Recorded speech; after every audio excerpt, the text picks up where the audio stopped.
बिस्मिल्लाहिर्रहमानिर्रहीम। अस्सलामु अलैकुम। ए हमारे परवरदिगार, हमें लंबी बीमारी और अचानक मौत से महफूज फरमा, आमीन। वीवर्स, आज हम आपके लिए कीमा वाला नान की मुख्तसर सी रेसिपी लेकर हाज़िर हुए हैं। सबसे पहले आपने कीमे को पकाकर इसका पानी खुश्क कर लेना है। इसमें ऑयल, मिर्च, मसाले वगैरह ऐड कर देने हैं।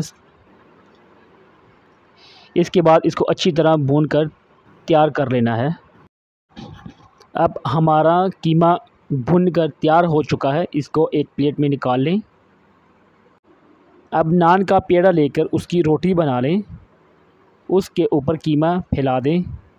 इसको अच्छी तरह से आपने किनारों पर पानी लगाना है। उसके बाद इसको इस तरह से फोल्ड करके इसका पेड़ा बना लेना है। यह आप देख सकते हैं, इसका इस तरह से पेड़ा बनाना है। इस तरह ये खुलेगा नहीं और कीमा इसे जब हम इसको बेलेंगे तो बाहर नहीं निकलता। अब इसकी दोबारा से रोटी बना लेनी है। हल्के हाथों से इसकी रोटी बनानी है। अगर ज़्यादा प्रेस करेंगे तो कीमा बाहर निकल आएगा।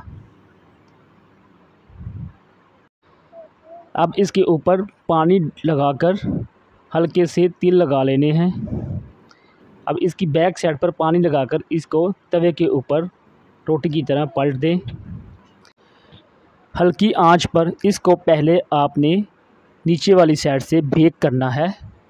इसके बाद आप इस तरह से इसको फ्रंट साइड से बेक करेंगे। फ्रंट साइड से बेक करते वक्त आप चूल्हा तेज़ रख सकते हैं। ये देख सकते हैं कि ये अब पकना शुरू हो चुका है। आप इसे चमचे की मदद से आराम से तवे से उतार कर फ्रंट साइड पर घी वगैरह लगाकर तैयार कर लें। माशाल्लाह जी, अल्हम्दुलिल्लाह बहुत अच्छा तैयार हुआ है। शुक्रिया। अल्लाह हाफ़िज़।